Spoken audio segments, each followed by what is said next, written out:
Você até pode não aceitar a minha opinião, mas pessoas realmente inteligentes têm bom gosto. São norteadas pelo estilo, estética e qualidade, e não pela marca.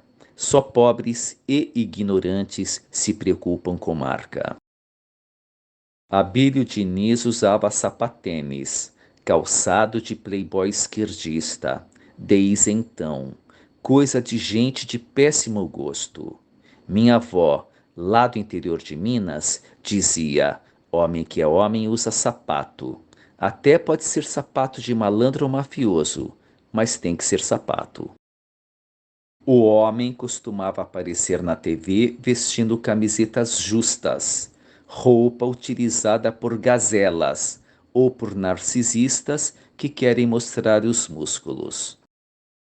Voltando à minha avó, a velha sábia do interior de Minas dizia que homem tem que usar sapato, terno e gravata, e não sucumbir a essas modas baratas e de mau gosto.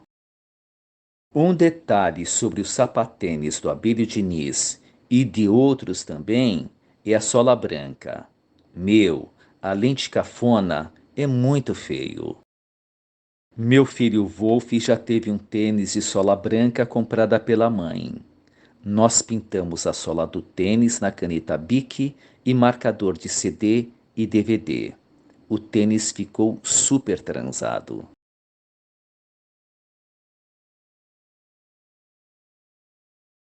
Todas as pessoas, dos mais ricos aos mais pobres, têm o péssimo hábito de enaltecerem os mortos, por pior que esses tenham sido em vida.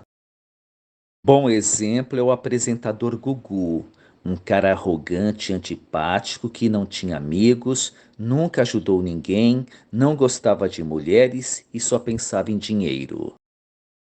Todos os artistas que ele patrocinou estão pobres, mas Gugu morreu milionário.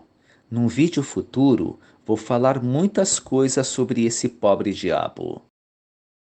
Mas voltando ao Abílio Diniz, até onde eu sei, ele nunca foi um homem simpático e praticamente não ajudou ninguém além dos filhos. Um multimilionário que não fez contribuições significativas para a sociedade. Você conhece algum hospital, faculdade ou abrigo para crianças, velhos ou animais chamado Abílio Diniz ou Pão de Açúcar?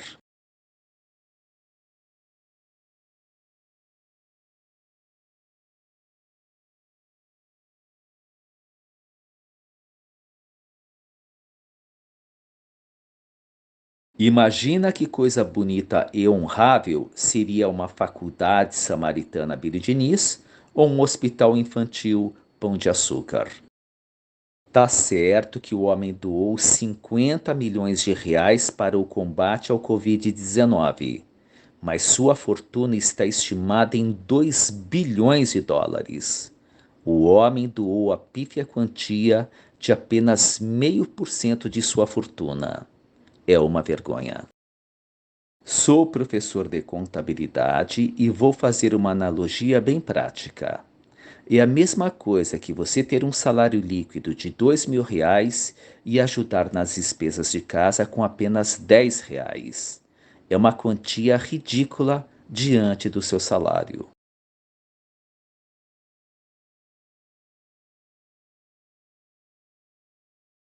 Abílio Diniz era o filho mais velho de um rico imigrante português. Seu pai, sim, bem austero e muito competente, tinha uma grande loja de doces na Avenida Brigadeiro Luiz Antônio, uma das mais importantes de São Paulo, e justamente entre a Avenida Paulista e o Parque do Ibirapuera. O pai, Valentim Diniz, tinha 6 filhos matriculados no Mackenzie, um dos colégios mais caros e tradicionais de São Paulo. Meu filho Wolf, inclusive, estuda no Mackenzie. A mensalidade, R$ 3.500. Então o velho Valentim Diniz, comparativamente a hoje, gastava R$ 21.000 com a escola dos filhos. Abílio Diniz nunca foi pobre. Muito pelo contrário, sempre foi muito rico, pois se o pai gastava 21 mil reais com a escola dos filhos, imagina quanta grana o velho tinha. A doceira Pão de Açúcar era uma fábrica de dinheiro. Como filho mais velho, Abílio Diniz naturalmente assumiu o comando dos negócios, mas nos anos 1980 foi processado por seus 5 irmãos e teve que indenizá-los com o dinheiro do mercado, que não era só dele, mas dos 6. Até na justiça ele teve sorte. Pelo visto, juízes, advogados e promotores de justiça, já naquela época, não entendiam nada de contabilidade e finanças.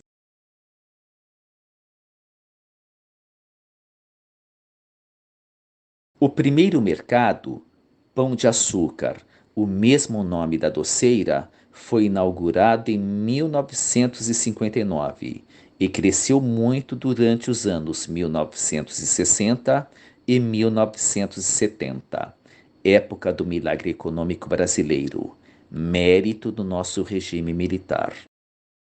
Não apenas o mercado cresceu bastante, mas todo e qualquer negócio, farmácias, lojas de calçados e roupas, construtoras, hotéis, hospitais, empresas de ônibus, postos de gasolina e até bares e restaurantes que pipocavam por todo o país, especialmente em São Paulo, Rio de Janeiro e Rio Grande do Sul, os estados mais populosos e desenvolvidos da época. O Brasil crescia a taxas de 10, 15% ao ano. Estávamos nos tornando um gigante. Só a China, décadas depois, alcançaria tais índices de crescimento.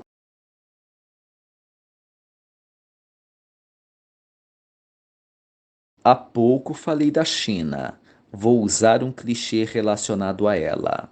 Nos anos 1960, 70 e 80, mercado era realmente o negócio da China. Falo com propriedade. Tenho 60 anos, fui professor de contabilidade e analista contábil e financeiro de grandes empresas de auditoria, consultoria e contabilidade. Duas delas empresas globais presentes no mundo todo. Naquela época ninguém tinha cartão de crédito. Todos pagavam à vista, em dinheiro vivo ou cheque. Mas a praxis do mercado quando compra alguma coisa é, até hoje, pagamento em 30, 60 e até 90 dias. Então o Pão de Açúcar comprava a prazo e vendia à vista. Logo, tinha recursos para investir no mercado financeiro de curto prazo, as famosas operações de overnight da época. O mercado ganhava muito dinheiro na venda de mercadorias e quase igualmente a mesma proporção no mercado financeiro. Não tem como não crescer e enriquecer nesse ambiente muito favorável para qualquer negócio.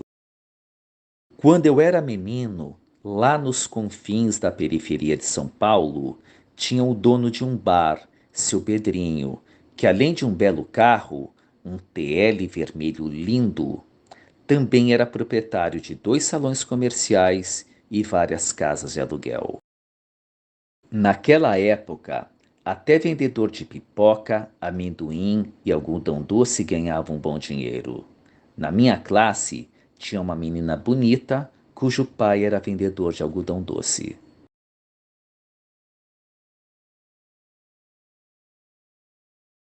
Abílio Diniz sempre teve medo da concorrência, por menor que ela fosse. Então ele cultivou o hábito de comprar todos os concorrentes. Na época isso era permitido, hoje não mais. Uma das práticas mais comuns da concorrência predatória é pressionar os fornecedores. Se você vender para eles, eu não compro mais de você. Então, entre vender para um pequeno ou para um grande, As fábricas de alimentos, refrigerantes e materiais de higiene e limpeza escolhem os grandes e deixam os pequenos sem itens básicos como arroz, feijão, óleo, Nescau, sabão em pó e até papel higiênico. Na concorrência predatória, as grandes redes também oferecem preços muito baixos para as lojas próximas de seus concorrentes menores. Vendem arroz, feijão, óleo, macarrão, sabão em pó muito mais baratos que o concorrente, até que esse feche as portas ou venda seu estabelecimento por um preço bem baixo. Paulatinamente, Abílio Diniz foi comprando o PegPag, Rede Merita, Eletroradiobras, Nagumo e Rede Barateiro aqui em São Paulo, mais o Grupo Peralta de Santos e a Rede de Mercado Sendas do Rio de Janeiro. Agora estávamos nos anos 1980 e o homem do Pão de Açúcar tinha pavor do gigante francês Carrefour e dos poderosos nordestinos Pais Mendonça da Bahia e Bom Preço de Pernambuco. Apesar da compra dos concorrentes e abertura de novas lojas, o mercado do Abílio Diniz quase faliu. Paradoxalmente, muitas lojas foram fechadas ainda mais rápidas com que foram abertas poucos anos antes. E foram justamente a venda desses muitos imóveis que mantiveram as contas do Pão de Açúcar em dia, mas numa linha tênue entre o lucro e o prejuízo.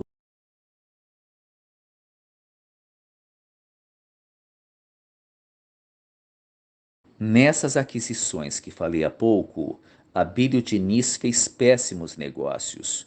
Comprou o Nagumo e depois o devolveu por quase a metade do preço. O barateiro foi comprado com um ágio de mais de 100%, ou seja, mais que o dobro do valor contábil.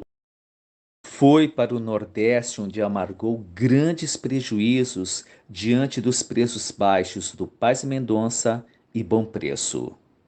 Mamete Paz Mendonça, inclusive, até construiu na zona leste de São Paulo o maior hipermercado do mundo.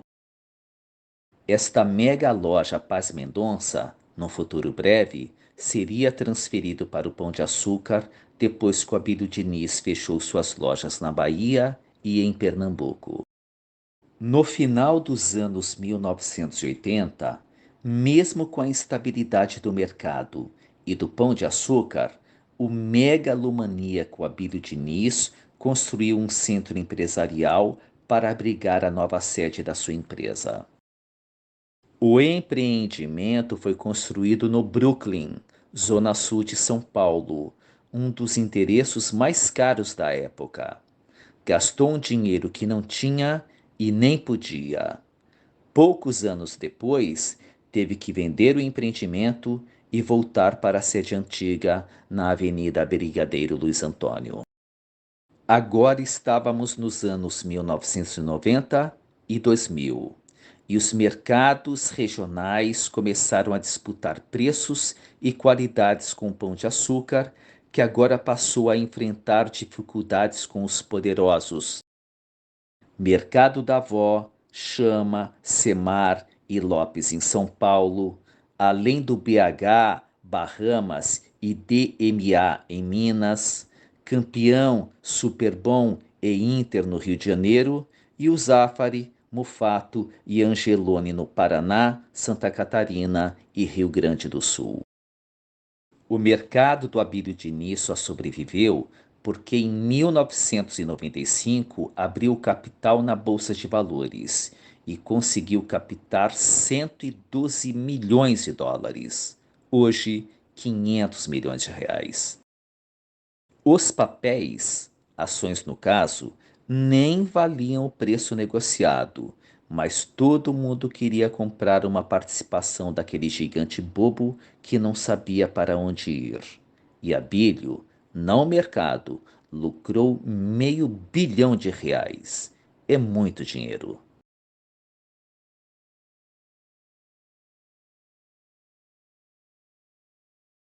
Em 1999, o grupo francês Casino, arqui-inimigo do Carrefour, comprou o controle acionário do Pão de Açúcar e Abílio Diniz ficou ainda mais rico, ou melhor, mais multimilionário.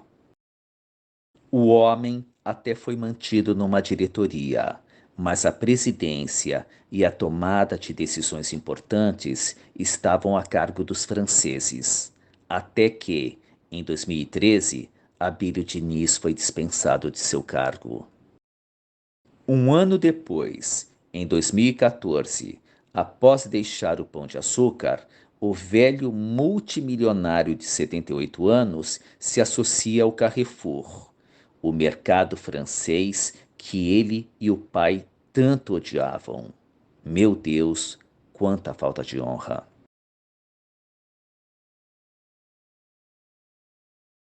No meu entendimento, não há elementos robustos de mérito e impetuosidade, mas sim um forte indício de sorte, alavancada por um pai rico e um ambiente de negócios bem favorável. Pois, como já disse no quarto item, nos anos 1960, 70 e 80, ninguém tinha cartão de crédito. Todos pagavam à vista, enquanto os mercados compravam a prazo, em 30, 60 e 90 dias. Um puta negócio da China. Não tinha como não ficar rico. Se o homem fosse esse gênio que dizem, seus mercados teriam nomes sugestivos e originais, como Barateiro, Baratotal, Bom Preço e etc. O Pão de Açúcar nunca foi uma boa empresa para se trabalhar, e Abílio Diniz só se atentou a isso depois que o francês Carrefour, o holandês Macro e o gigante americano Walmart já estavam operando no Brasil. Para finalizar, repito, o patrimônio pessoal de Abílio Diniz são 2 bilhões de dólares e ele contribuiu com o legado de apenas 10 milhões.